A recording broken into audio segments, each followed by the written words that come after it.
और अब ये उनकी अर्थी के साथ आखिरी कुछ पग चलेंगे। उनके परिवार वाले भी हैं, उनके करीबी हैं, जो सिख परंपराएं उनके अनुसार अंतिम संस्कार किया जाएगा। अभी पूजा की गई है और अब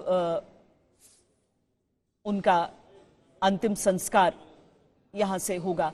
आप केसरिया रंग से, जिसका बहुत बड़ा महत्व होता है सिख धर्म में भी, उसका आप उसके आवरण के साथ आगे अब उनके पार्थिव शरीर को ले जाया जा रहा है। राहुल गांधी को भी आप कंधा देते हुए उनकी अर्थी को देख सकते हैं। चूंकि सैन्य सम्मान है इसीलिए आगे पीछे आप सैनिकों को देखेंगे, लेकिन अर्थी को कंधा देने वालों में उनके परिवार वाले, उनके साथी, वो सब आपको इस समय एक बेहद भावुक पल,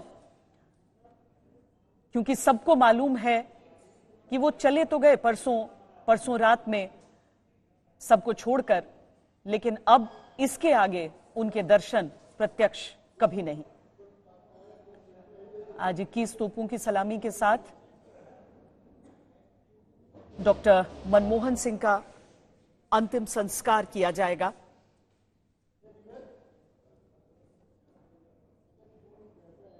दूसरी तरफ की तस्वीरें आप पुष्पांजलि की देख रहे हैं, जब वहां मौजूद जितने भी अहम शख्सियतें थीं उन सब की तरफ से श्रद्धा सुमन अपने अर्पित किए गए।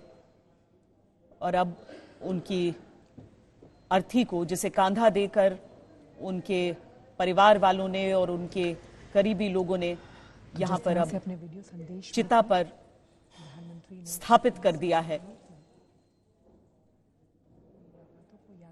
3 बेटियां डॉक्टर मनमोहन सिंह की आखिरी समय तक भी, यानी जब तक राज्यसभा के सदस्य रहे डॉक्टर मनमोहन सिंह, अपने कर्तव्य से, अपने काम से कभी बचने की कोशिश नहीं की। यहां तक कि तबीयत जब बहुत बिगड़ी रहती तब भी वो जरूर अपना काम पूरा करने जाते।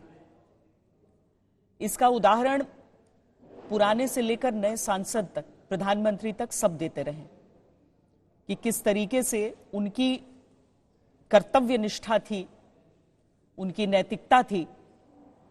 और आज यही कारण है कि देखिए, आप प्रथम पंक्ति पे अगर भारत के प्रधानमंत्री नरेंद्र मोदी को देख रहे हैं तो उनके ठीक पीछे की पंक्ति में दिल्ली के मुख्यमंत्री आतिशी को भी देख रहे हैं। राजनीतिक द्वेष जो भी रहा हो, राजनीतिक विरोध जितना भी रहा हो, लेकिन आज डॉक्टर मनमोहन सिंह को अंतिम विदाई देने के लिए सब पहुंचे हैं दिल्ली के निगम बोध घाट में।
तो वहां पर पूरा जो प्रबंध है, अब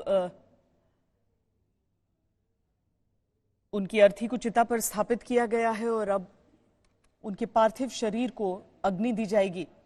घर वालों को आप देख सकते हैं, वहां पर जो सब उनकी बेटियों के अमेरिका से आने की प्रतीक्षा की गई थी, और तब आज का दिन, आज की तिथि, आज का समय अंतिम संस्कार के लिए तय किया गया। डॉक्टर मनमोहन सिंह, जिनका कंट्रीब्यूशन जितना देश की अर्थव्यवस्था के प्रति रहा, उतना देश की शिक्षा के प्रति रहा, उतना उस पूरी व्यवस्था के प्रति रहा जहां पर एक आम व्यक्ति भी खास से खास सूचना ले सकता है। यानी कि आम लोगों के अधिकारों के लिए जो काम उन्होंने किया, चाहे वो शिक्षा की बात हो या सूचना की बात हो, वो सारे अधिकार आम लोगों को दिए। और इसीलिए आज आम जनमानस भी अपने पूर्व प्रधानमंत्री के साथ जुड़ा हुआ महसूस कर रहा है। अंतिम संस्कार के इस क्षण में, दुनिया से अंतिम विदाई के इस क्षण में, अपने मन में उनके आगे की यात्रा के लिए बस केवल और केवल प्रार्थनाएं, केवल और केवल दुआएं सब दे रहे हैं। आज भूटान से भी वहां के नरेश के आने की बात है, जिन्हें आप तस्वीरों में देख रहे हैं। और अंतर्राष्ट्रीय तौर पर भी आशुतोष जी, जिस तरीके से उनका सम्मान रहा, वो प्रकट होता है। ये अपने आप में बहुत रेयर है, क्योंकि उनकी छवि देश के अंदर एक ऐसे प्रधानमंत्री के तौर पर थी जिनके बारे में कहा जाता था कि जिनकी अपनी कोई राजनीतिक पूंजी नहीं है, और असली ताकत सोनिया गांधी के पास थी, कांग्रेस पार्टी के पास थी। लेकिन अंतर्राष्ट्रीय मंचों पर उनका जिस तरीके से सम्मान था वो बहुत अद्भुत था। चाहे जॉर्ज डब्ल्यू बुश जूनियर रहे हों या फिर बराक ओबामा रहे हों।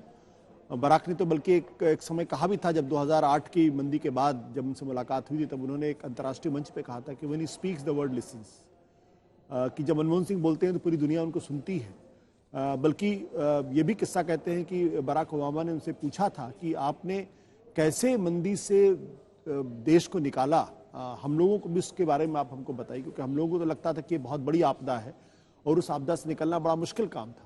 लेकिन 2008 की मंदी होती है और उसके अगले ही साल भारत बाउंस बैक करता है और एक अच्छी जीडीपी ग्रोथ के साथ करता है। तो ये एक बहुत बड़ा सम्मान है।